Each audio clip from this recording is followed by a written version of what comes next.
मित्रांनो, आपल्यासोबत आहेत सोलापूर स्मॅशर्सच्या ईश्वरी सावकार. चला त्यांच्याशी गप्पा मारूयात. Hi ma'am. Hello. First of all congratulations, तुम्ही मॅच जिंकलात, प्लेअर ऑफ द मॅच सुद्धा झालात. थँक्यू. आणि आता तुम्ही 75 रन्स मारलेत आणि WMPLचा हायेस्ट स्कोर आहे, त्याबद्दल काय सांगाल?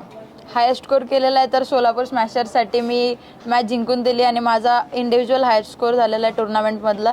तर खूप हॅप्पी फील करते आणि हे मी माझ्या पॅरेंट्सला डेडिकेट करते.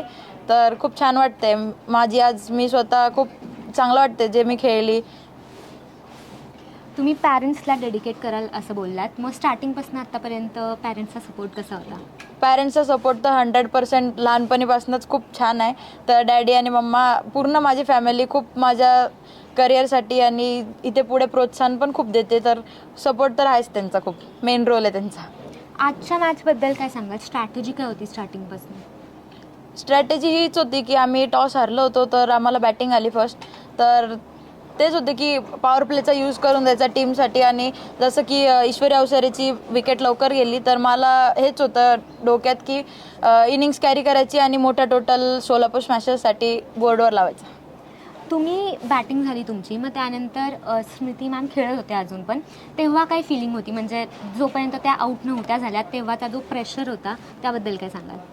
प्रेशर तर होतंच कारण की स्मृती म्हणजे मॅच घेऊन जाऊ शकत होती. तर आमचे बॉलर्स पण खूप छान आहे तर आम्ही त्यांना टॅकल केलं आणि तिची विकेट घेतली. तर चांगलं वाटलं. आजच्या विक्ट्रीमुळे पुढच्या मॅचेसमध्ये कसा काय म्हणतात प्रभाव पडेल या सीझनच्या? प्रभाव परत घ्या. आजच्या मॅचमुळे और विक्ट्रीमुळे पुढच्या मॅचेसवरती काय प्रभाव पडेल?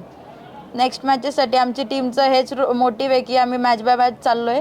तर तसंच होणार आहे. नेक्स्ट मॅच कोणासोबत आहे त्याची स्ट्रॅटेजी आणि प्लॉटिंग होईल, सगळं कोचेस गाईड करतील, त्या हिशोबाने आम्ही खेळू. तर जिंकणारच आहे आम्ही. ओके, सो पुढच्या मॅचेससाठी ऑल द बेस्ट. तुम्ही एवढा टाईम दिलात, थँक्यू. थँक्यू.